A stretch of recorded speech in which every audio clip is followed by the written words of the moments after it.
कहानी शुरू होती है तब जब गौतम बुद्ध अपने शिष्यों के साथ लंबा सफर तय करके एक सुंदर गांव पहुंचे।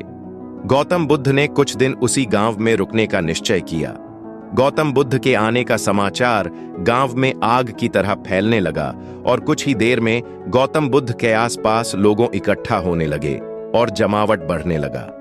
लोग कई तरह की समस्या लेकर वहां आने लगे। तभी एक बुजुर्ग रोते हुए गौतम बुद्ध के पास आए और कहा, तथागत, मेरा बेटा कुछ काम नहीं करता, गरीबी और कठिनाइयों के लिए ईश्वर को दिन रात कोसता रहता है।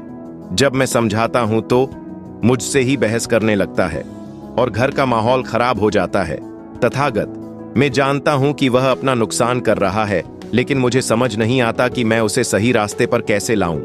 गौतम बुद्ध मुस्कुराए और बुजुर्ग व्यक्ति से बोले, आप कोई बहाना बनाकर अपने बेटे को मेरे पास ले आइए। बुजुर्ग व्यक्ति ने कहा, तथागत, मेरा बेटा किसी की बात नहीं सुनता, सबसे बहस करता है। मुझे डर है कहीं वो आपको भी कोई गलत बात ना कह दे। बुद्ध मुस्कुराए और बोले, चिंता मत करो, तुम बस उससे कहना कि मैं उसकी सारी समस्याओं का समाधान कर दूंगा। गौतम बुद्ध की बात सुनकर कुछ लोग बुजुर्ग के साथ उसके बेटे को बुलाने के लिए चल पड़े। दोपहर का समय था। लड़का अपने कमरे में सो रहा था। घर पहुंचते ही सबने उसे जगाया और उसे समझाना शुरू किया, लेकिन लड़का साथ चलने को तैयार नहीं हुआ।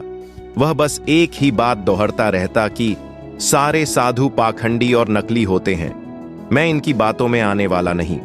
लेकिन जब गांव वालों ने उसे बताया कि बुद्ध उसकी हर परेशानी का समाधान कर देंगे, तब जाकर वह गौतम बुद्ध से मिलने को राजी हुआ।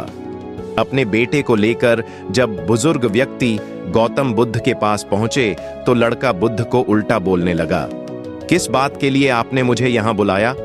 अगर आप यह चाहते हो कि मैं ईश्वर को कोसना बंद कर दूं, तो मैं ऐसा कभी नहीं करूंगा, क्योंकि ईश्वर ने मुझे इस बेकार शरीर के अलावा दिया ही क्या है। धन जो शरीर के लिए जरूरी है वह तो मुझे मिला ही नहीं। अगर आप मेरी धन की समस्या खत्म कर सके तो ठीक है, नहीं तो अपना बेर या बिस्तर समेटिए और आगे बढ़िए।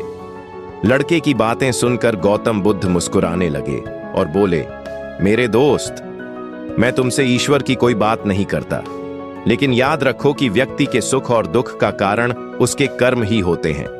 इसलिए किसी और को कोसने की बजाय अगर तुम मेहनत करोगे तो तुम्हारा जीवन आसान हो जाएगा। गौतम बुद्ध की बात सुनकर वह लड़का आग बबूला हो गया और कहने लगा, मुझे आपके भाषण से तो नींद आ रही है, इससे तो अच्छा मैं घर में सो रहा था। मैं यहां सिर्फ आपसे मदद के लिए आया हूं। अगर आप मेरी समस्या हल कर सकते हैं तो कहे, नहीं तो गांव से चले जाइए। गौतम बुद्ध थोड़ी देर शांत रहे और समझ गए कि यह लड़का बहुत अड़ियल किस्म का है। गौतम बुद्ध उस नौजवान से बोले, मैं एक राजा को जानता हूं और तुम्हें उससे धन दिलवा सकता हूं, जिससे न तुम केवल व्यापार वगैरह कर सको, बल्कि इतना धन मिलेगा कि तुम अमीर बन जाओगे, लेकिन बदले में तुम्हें भी उसे कुछ देना होगा। वह लड़का बोला, मैं राजा को क्या दे सकता हूं, मेरे पास तो कुछ भी नहीं है। गौतम बुद्ध ने कहा, राजा का एक पुत्र है जो जन्म से ही नेत्रहीन है। राजवैद्य ने कहा है कि अगर राजकुमार को किसी जीवित व्यक्ति की आंखें मिल जाएं, तब वो ठीक हो सकता है। अगर तुम अपनी दोनों आंखें राजकुमार को दे दो तो राजा तुम्हें तुम्हारी वजन के बराबर सोने के सिक्के देंगे, फिर तुम अपना जीवन आराम से बिता सकते हो।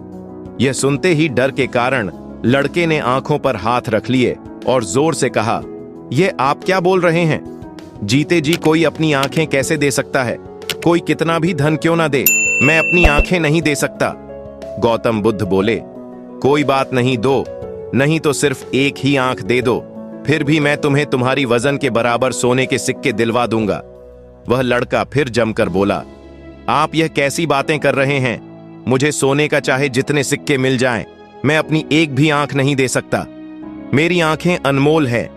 गौतम बुद्ध ने कहा, अगर तुमको और धन चाहिए तो बोलो, राजा मना नहीं करेगा। तो लड़का बोला, मेरी आंखें अमूल्य हैं, कृपया आप यह कहना बंद कर दें। मुझे किसी भी कीमत पर अपनी आंखें नहीं बेचनी। लड़के की बात सुनकर गौतम बुद्ध ने कहा, मेरे प्यारे दोस्त, अभी कुछ समय पहले ही तुम अपने शरीर को बेकार कह के कोस रहे थे और अब तुम कह रहे हो कि तुम्हारी आंखें अनमोल है। आंखें तुम्हारी शरीर का छोटा सा हिस्सा है। अगर तुम्हारी आंखें अनमोल है तो तुम्हारा शरीर कैसे बेकार हो सकता है? अगर शरीर तुम्हें अनमोल लगता है तो तुम्हारे बुद्धि की क्या कीमत है? अगर यह सब अनमोल है तो जीवन शक्ति जो तुम्हें जिंदा रखे हुए हैं उसकी क्या कीमत है? सबसे बड़ी ताकत पहले से तुम्हारे पास है। गौतम बुद्ध के शब्द सुनकर उस लड़के की आंखों में आंसू आ गए। वो तथागत के चरणों में गिर के रोने लगा। फिर कहा, मैंने बहुत बार कोशिश की लेकिन मैं कुछ कर नहीं सका, इसलिए मैं इतना हताश और कड़वा हो गया। बुद्ध ने लड़के को उठाया और कहा, मेरे दोस्त, इंसान का जन्म बहुत कीमती है। केवल इंसान के पास ही इतना विवेक होता है कि वो सही गलत में अंतर कर सकता है। ताकतवर पशु पक्षियों में भी यह स्वतंत्रता नहीं है। इसलिए अपने शब्दों की ताकत को पहचानो और किस्मत को कोसना बंद करो। जब सर पर परेशानी आती है तो हम सब नकारात्मक हो जाते हैं और भूल जाते हैं कि हमारे पास कितनी सारी कीमती योग्यताएं हैं। गौतम बुद्ध कहते हैं कि बनाने और मिटाने दोनों की शक्ति हमारी शब्दों में है। जब शब्द सच्चाई और दया से भरे होते हैं तो पूरी दुनिया को बदल सकते हैं।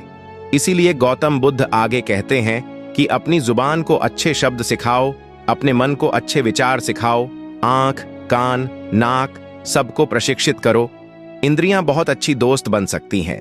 ये हमको दुखों से पार ले जाएगी और जो चाहे हम प्राप्त कर सकेंगे। यह सब हम ध्यान, योग, प्राणायाम, विपश्यना से सीख सकते हैं। इसलिए दोस्तों, अच्छा इंसान बनने पर ध्यान दीजिए। अच्छा समय अपने आप चला आएगा। हम अच्छा समय लाना चाहते हैं लेकिन अच्छा इंसान नहीं बन पाते हैं और सारी गड़बड़ बस यहीं हो जाती है।